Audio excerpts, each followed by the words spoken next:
desde la isla de Ibiza, donde estoy pasando esta pandemia traicionera que no acabamos de quebrar, cordiales saludos a todos los miembros y amigos de la Real Liga Naval Española y de la Real Academia de la Mar, con un emocionado recuerdo a nuestros compañeros de ambas instituciones que se nos fueron y mis mejores deseos para todos aquellos que siguen este ciclo de conferencias.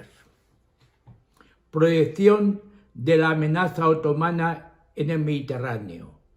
Este es el tema que voy a desarrollar y para ello le contaré los pasos que dio el Imperio Otomano para adueñarse del Mediterráneo, y a mediados del siglo XVI estuvo a punto de conseguirlo.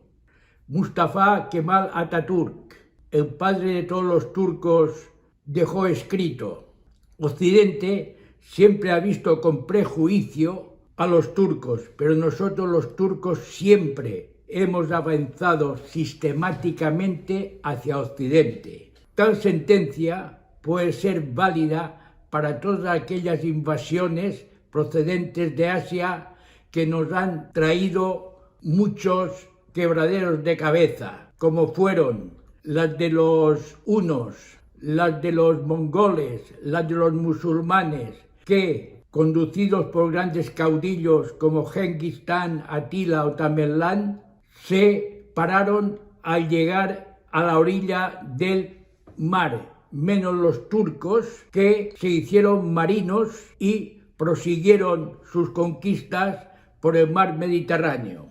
Lo primero que hicieron fue irse a la península de Anatolia y allí conquistar las islas que rodean Asia Menor o la península de Anatolia. Esta península es la más occidental del Mediterráneo y, por tanto, está dividido en dos grandes cuencas, el Mediterráneo oriental y el Mediterráneo occidental. La península italiana es la que divide estas dos cuencas del Mediterráneo. Además de irse hacia la península de Anatolia, conquistaron Egipto, que junto con el litoral libanés y los santos lugares que fueron el objetivo de las Santas Cruzadas, pues allí lucharon los legendarios personajes como Ricardo Corazón de León y Saladino y sus mamelucos. El empuje mogol obligó a las tribus turcas a expandirse hacia la península de Anatolia y crearon pequeños principados independientes, como fue el de Osmán I, que es el origen del gentilicio otomanos. Esta expansión se basó en tres pilares. Primero, la libertad religiosa, después la creación de los genízaros y después la adopción de una nueva arma, la artillería. Los genízaros eran los más renombrados soldados turcos, muy sanguinarios y violentos, unas tropas de asalto que a mediados del siglo XVI eran unos 12.000. Su origen eran niños cristianos cautivos que habían sido educados para la guerra con gran fanatismo para defender al sultán. Los otomanos se adentraron en el territorio europeo y rodearon Constantinopla. Y tras un largo asedio, consiguieron, con el empleo de la artillería que estaba recién introducida por la invención de la pólvora en Europa, consiguieron romper las murallas consideradas hasta entonces inexpugnables. Y tras la conquista, Constantinopla pasó a llamarse Estambul. El Imperio Otomano continuó expandiéndose por los Balcanes, por el sur. Conquistaron Arabia con las ciudades santas de la Meca y Medina, también llegaron a Egipto y al Sinaí y por el norte llegaron hasta el corazón de Europa. El sultán Solimán llamado el Magnífico, conquistó Belgrado en 1521 y 5 años después Hungría. En 1529 sitiaron Viena, pero sus ataques no tuvieron éxito debido a que toda la cristiandad, liderada por Carlos V, acudió para auxiliarla. Ante tal resistencia cristiana en el corazón del continente europeo, los otomanos concentraron sus esfuerzos en la conquista del Mediterráneo. Este mar, cuyo significado es mar en medio de las tierras, hace referencia a su carácter cerrado, y desde la antigüedad hasta avanzada la edad moderna ha sido el crisol donde se gestó la mayor actividad humana, económica, social y cultural. En resumen, es un universo entremezclado y articulado, pues si bien existía una frontera entre la orilla norte y el sur, entre el cristianismo y el islam, esta era permeable y de fácil comunicación. Es un mundo variopinto, constituido por diversos grupos humanos, hablaban una lengua franca, sus mercaderes y gentes de mar, cristianos y musulmanes, moriscos y judíos, cautivos o esclavos, forzados y renegados, órdenes redentoras de los cautivos como eran los mercedarios y los trinitarios, y una maraña de espías, en especial la red creada por Felipe II. Hasta el siglo XVI, la península ibérica fue ajena a los acontecimientos europeos, mientras que a través del estrecho de Gibraltar se sufrieron 4 invasiones. La primera de Tarik en el año 711, a la que siguieron los almorávides, almohades y benimerines. De los 3 reinos peninsulares, Aragón fue el que antes completó la reconquista, siendo su vía de expansión el Mediterráneo, y los legendarios almogávares de Roger de Flor, al grito de «Per Aragó, per Aragó» y «Despertaferro», marcharon en ayuda de Bizancio para frenar el avance turco en el Asia Menor, haciéndose con los ducados de Neopatria y Atenas, que mantenieron durante más de 70 años. Portugal, por su parte, en 1415 se apoderó de Ceuta y se expandió por el territorio del actual Marruecos.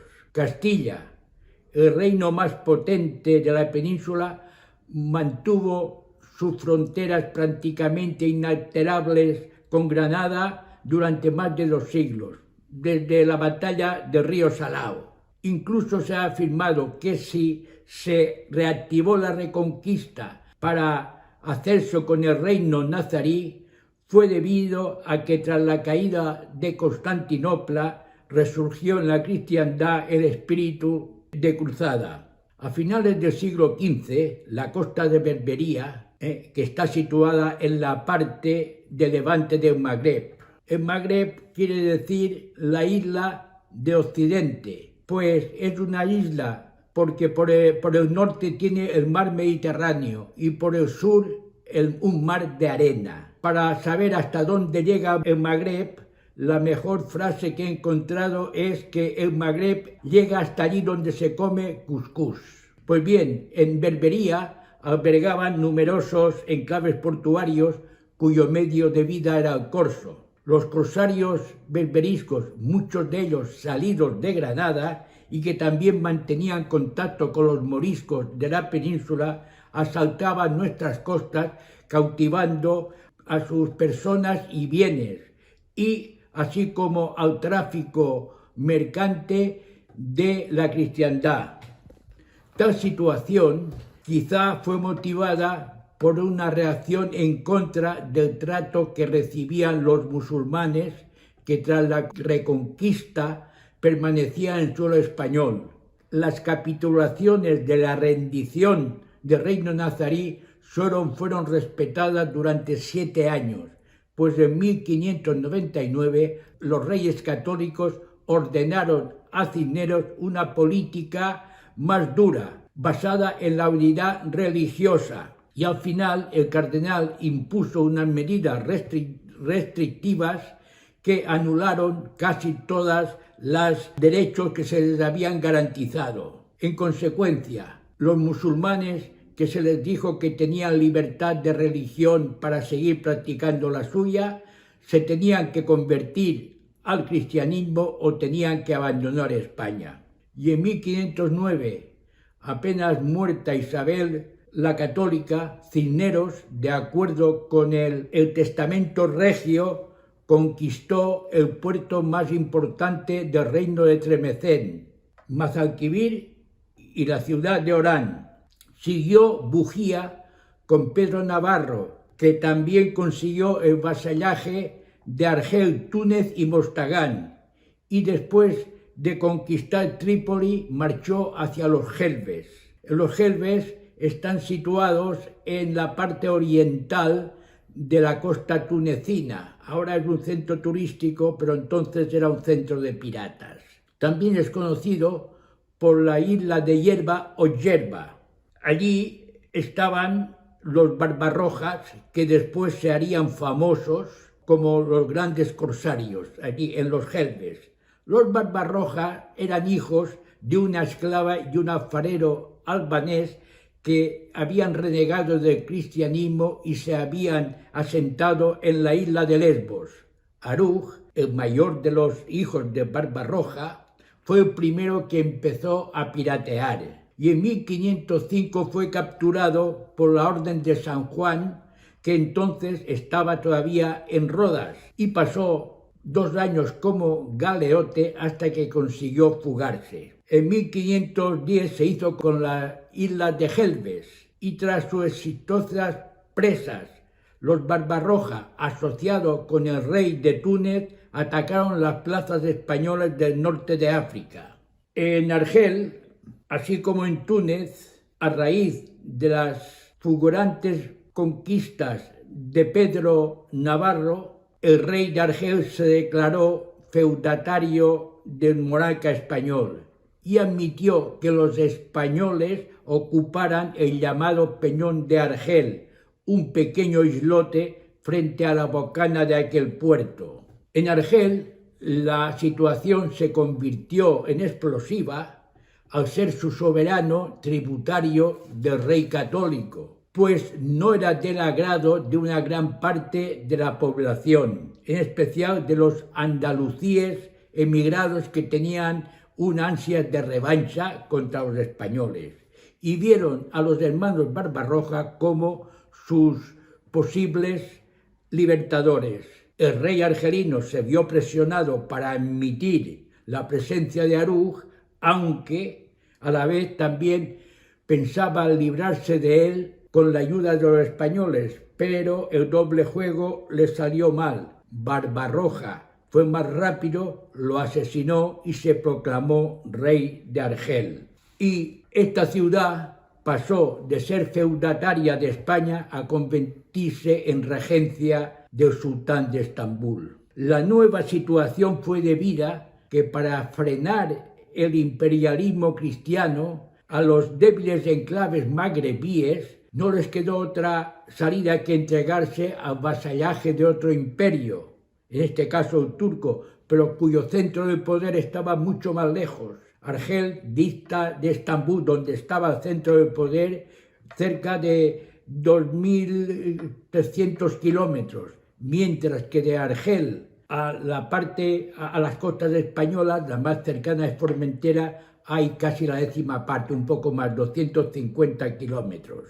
Desde Argel, donde todavía el Peñón estaba en poder de los españoles, los Barbarrojas arrasaban las costas de la península. Y Aruj, tras dejar a su hermano Jeredín en Argel, se lanzó a conquistar Tenes y Tremecén, también tributarias de las coronas de España. Carlos I, cuando tan pronto como llegó a España, se percató de la gravedad de la situación y ordenó una expedición para recuperar Tremecén. Y allí, en el sitio de Tremecén, Aruj perdió la vida. Y en Argel, Jeredín, su hermano, tomó relevo. Y mientras Carlos se coronaba emperador y Solimán sitiaba Viena, El segundo Barbarroja asaltó el Peñón de Argel, terminando con la presencia española. Uno de sus secuaces, que era Cachidiablo,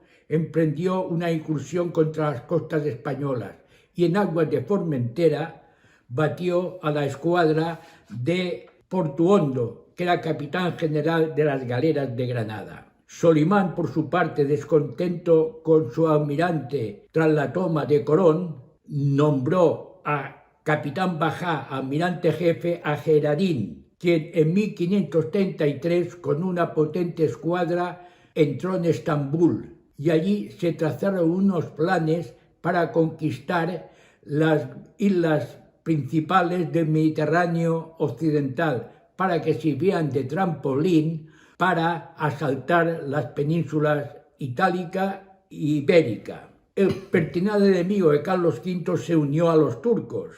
Incluso se proyectó un ataque contra Génova, pero al no cumplir el rey francés lo que se había acordado, Geradín se fue a Túnez, lo conquistó y lo convirtió en una regencia otomana. Con esta nueva conquista, los Barbarroja dominaron toda la costa de Berbería, desde Trípoli hasta Orán. La reacción imperial no se hizo esperar y Carlos V preparó la empresa marítima más brillante de su reinado para reconquistar Túnez. El César Carlos era emperador y señor natural de muchos dominios europeos y por tanto para él las costas italianas y las costas españolas tenían la misma importancia, le daban la misma ocupación y preocupación. Todavía no se había hispanizado, pero sí lo había hecho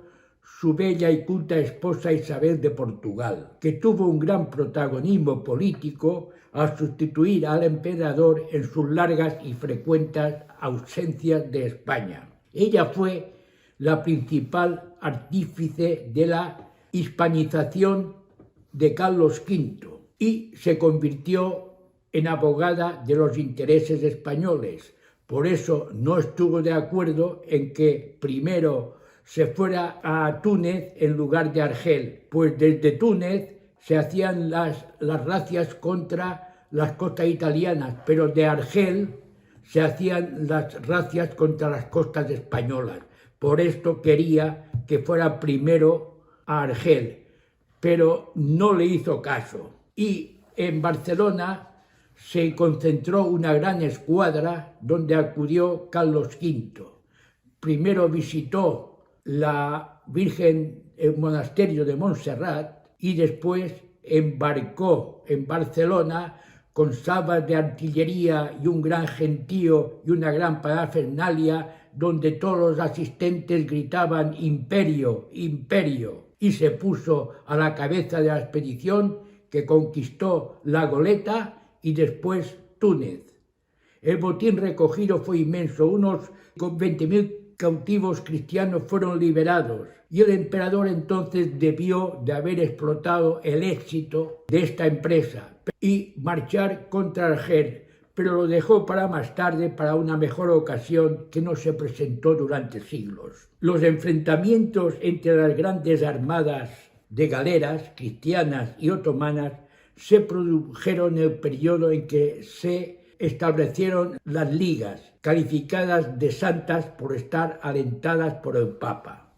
La primera liga, a iniciativa de Carlos III, quien logró poner de acuerdo a regañadientes a Carlos V, el victorioso de Túnez, y a Venecia, que quería mantener sus líneas de comunicaciones comerciales.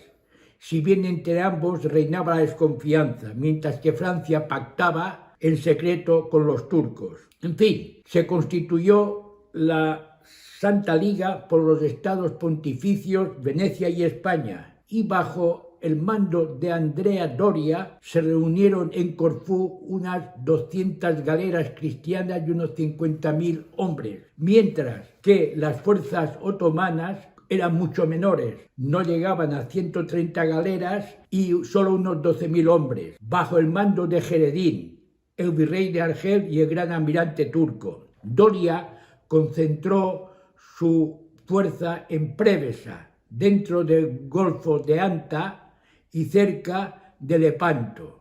Y a pesar de que tuvo noticias de que la flota enemiga se aproximaba, mantuvo una actitud pasiva. Salió tarde y cuando lo hizo, sus galeras no pudieron desplegarse adecuadamente, emitiendo una serie de órdenes contradictorias y confusas. En fin, que llegó el desastre. Y Geredín, a pesar de tener una flota mucho menor que la cristiana, le infligió una gran derrota. Y allí surgió el mito de que los turcos eran invencibles por mar. La reacción de Carlos V ante la derrota de Prevesa fue ponerse frente a una gran expedición contra Argel. El Papa intentó disuadirle de esta operación, diciéndole que era más importante conquistar el centro de Europa, pues acababan de tomar Budapest. También Andrea Doria y Andrés del Vasto intentaron que dejara este empeño, alegando que se acercaba ya la época de los temporales, pues las galeras solo navegaban durante los meses de buen tiempo. Era lo que llamaban el mare apertum, que iba desde el 15 de mayo más o menos hasta el 15 de octubre. Y después, en invierno, la invernada era el mare clausum, que iba desde el mediados de octubre hasta mediados de mayo. Pero Carlos V no hizo caso y emprendió esta expedición contra Argel. Una gran flota se reunió en Baleares y durante la travesía ya surgieron los temporales y cada vez eran más fuertes. Se consiguió desembarcar la mayoría del ejército, pero no así los víveres, caballos y piezas de mayor volumen para el asalto a las murallas. Se consiguió asediar, pero unas lluvias torrenciales y unos vientos huracanados terminaron para que se decidiera reembarcar. El reembarque también fue bastante desastre, pues se perdieron muchas naves contra la costa. Durante el reembarque de Carlos V, Hernán Cortés, que también iba en esta expedición, el conquistador de México, intentó que le asignara una cantidad de tropas y él se comprometía a ocupar Argel. Pero Carlos V no le hizo caso y emprendió en las galeras de Doria su ida a Bujía, mientras que otras galeras se escapaban donde podían a otros puertos cristianos del Mediterráneo. En Bujía tuvo que esperar 20 días a que amainara. Cuando amainó, se dirigieron a Portus Magnus, en la actual bahía de San Antonio de Ibiza, y de allí fueron a Cartagena. Nótese que la expedición empezó a mediados de octubre y ya estábamos a primeros de diciembre. Y allí se pudo constatar que Carlos V permanecería con vida, pues se había corrido el rumor de que había muerto durante el asalto de Argel. A raíz del descalabro argelino, Francisco I vio la oportunidad de batir a su odiado rival y pactó una alianza con Solimán. Los turcos atacarían por mar las costas españolas, mientras que los franceses invadirían Cataluña. Pero la resistencia en Perpiñán desbarató la operación. Geredín, con su flota, invernó en Tolón, pero no en calidad de aliado, sino como dueño y señor de aquel puerto. Exigió alimentos y pagas, sueldos para sus hombres, e incluso que se apagaran, silenciaran las campanas de las iglesias para que no molestaran. Regresó apoteósicamente a Estambul, donde pasó su último año de vida dictando sus memorias. Murió octogenario. Sus restos descansan en el Mausoleo Verde, en la orilla europea del Bósforo, y este es su epitafio. Esta es la tumba del guerrero de la fe, el almirante Geredín Barbarroja, conquistador de Túnez y Argel. Dios le tenga en su misericordia. Uno de los grandes objetivos de los turcos era la conquista de Malta, una isla situada al sur de Sicilia y con una gran importancia estratégica, pues controla las vías marítimas de comunicación entre las dos grandes cuencas, la oriental y la occidental, así como las que unen la península italiana con el norte de África. En 1522, los turcos conquistaron la isla de Rodas y expulsaron a los caballeros de la Orden de San Juan de Jerusalén, y Carlos V le cedió a perpetuidad la isla de Malta por el pago simbólico de un halcón maltés todos los años, pero un halcón vivito y coleando, no un halcón de oro como figura en la película de Humphrey Bogart, El halcón maltés. El gran sitio de Malta lo llevaron a cabo los turcos con una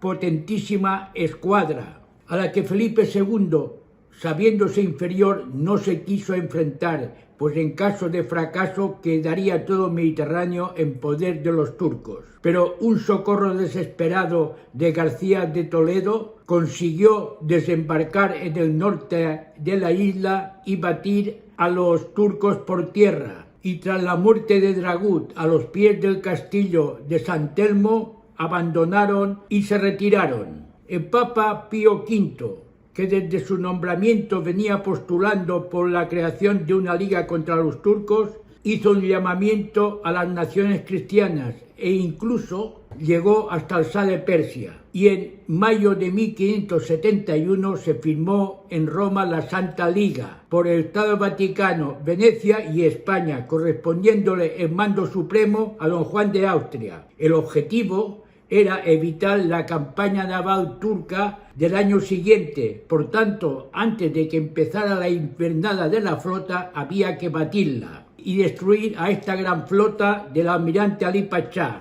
Tras la decisión de ir a su encuentro, ambos contendientes se encontraron en el Golfo de Lepanto, y allí fue una victoria rotunda de parte de la Santa Alianza capitaneada por don Juan de Austria. No nos vamos a referir a esta batalla, pues y en otras conferencias de este ciclo se detallan todos los pormenores de dicha batalla.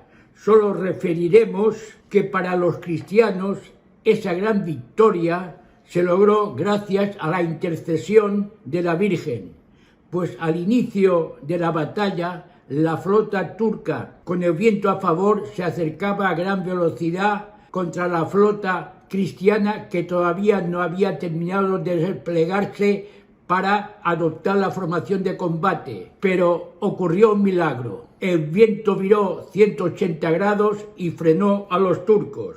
El Papa Pío V tuvo la visión de esta victoria mientras rezaba el rosario, y por eso, ante esta visión que vio cómo vencían los cristianos, y así se lo comunicó a todos sus allegados, por esto fue nombrado Santo Pío V. Y como la batalla se produjo el domingo 7 de octubre, se vio que había sido obra de la Virgen del Rosario. Y entonces se añadió una nueva letanía al Santo Rosario, que es el Auxilium Christianorum. Tras Lepanto, las grandes batallas de galeras desaparecieron, pero los ataques de los corsarios berberiscos no cesaron, incluso aumentaron. Ello fue debido al gran cambio estratégico, tanto por parte de España como por parte de Turquía. España volvió los ojos al Atlántico en detrimento del Mediterráneo,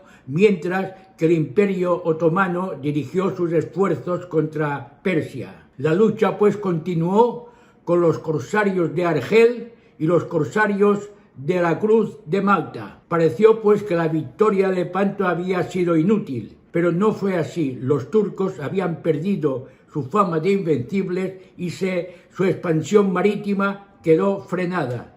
Muchas gracias por su atención.